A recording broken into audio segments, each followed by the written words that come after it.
Alright guys, welcome back. So, dry, I got buildings laid out.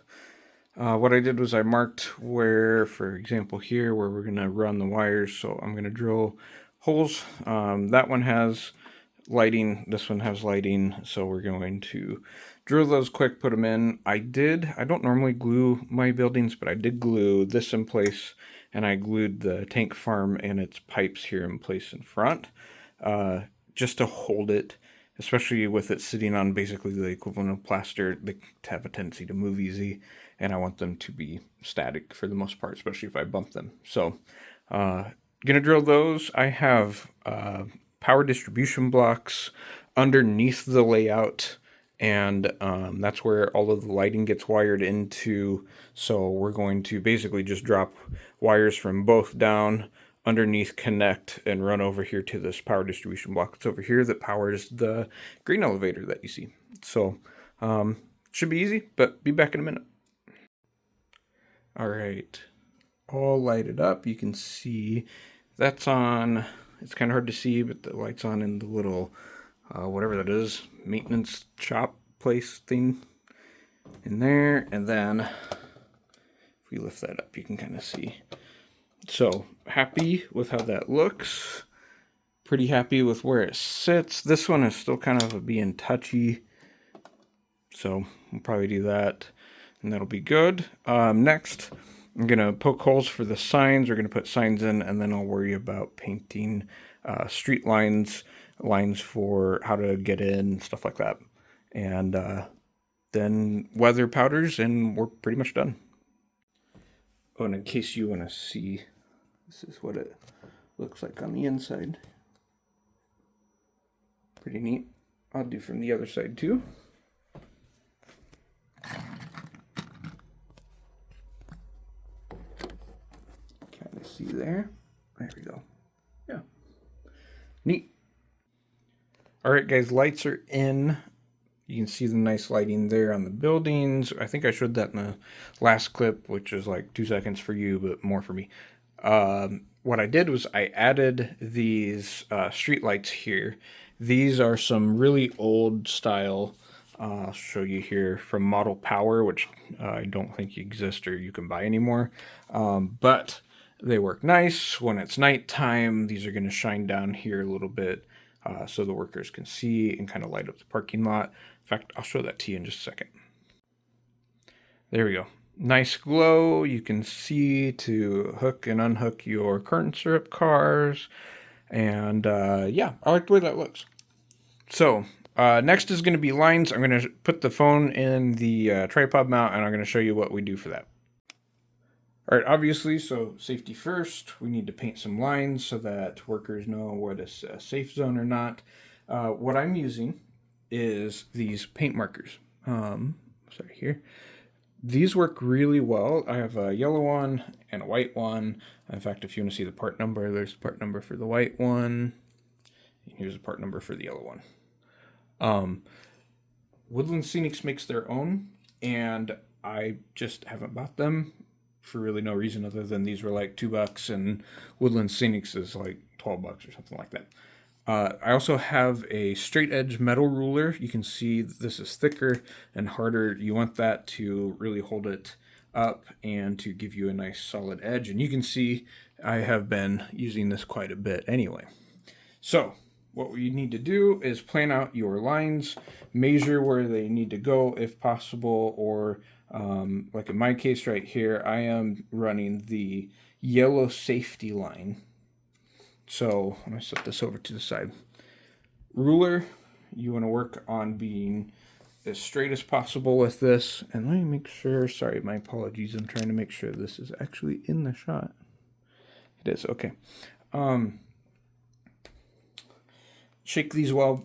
You can push them down a few times to get some paint flowing, and then hold your ruler in place. Make sure you're nice and straight with where you want your line to be.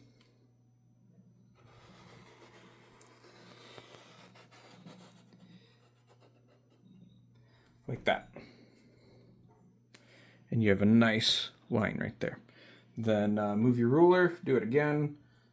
What I usually do is put the pen right back on the dot where it was so that the ruler will be up against it.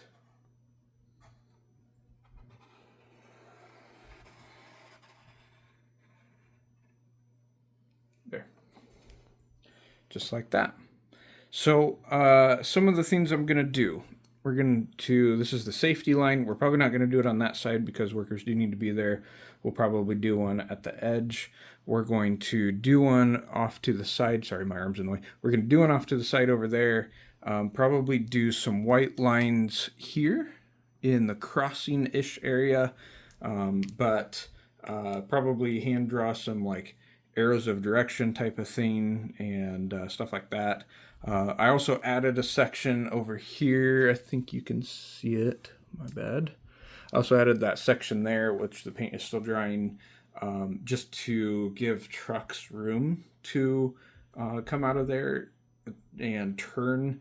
It's another thing I would recommend thinking about if you are running your industries or anything like that, is that not only are you thinking about rail traffic, but you also need to be thinking about how do vehicles get in and out, how do the workers get there, stuff like that. So that right there is the way to solve that. Trucks will come around. In fact, you can see here just enough room, trucks to make a couple point turn there. This is 3D printed, by the way, and I can put the link to that in the description if I remember. It's another one from my friend CKO. But yeah, so that's going to be the plan. I will draw lines and show you when we're done.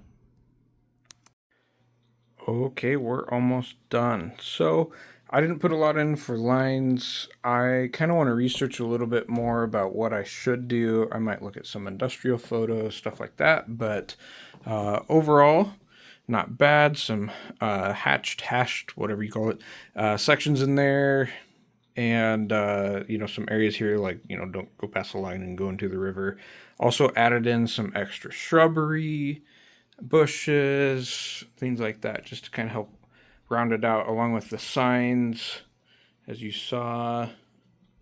So I'm happy with how it looks. I think next we go get the weathering powders, the paint's dry, and let's go do a little bit of light weathering. Okay guys, I'm going to count this as done. I used the weathering powders I have. I have a different video that shows how to do that kind of in depth. I will probably add more to this at some point, but I like the way it looks right now. And yeah, that's how it normally goes. I'll get a night shot, and then we're going to get a daytime shot of the train coming in here, and probably a nighttime one of it leaving. Here we go with nighttime. I like the way this looks. Yeah, happy with that.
So it looks like I can fit 3 cars comfortably without causing any problems. I can technically fit 4 on this siding because there are hoses that the workers would hook up to the ends there of the pipe. And the tank car inspection platform there, if needed for unloading or transfer, is capable as well. So could fit 5. You block anybody from getting in or out of this place, but you could do it.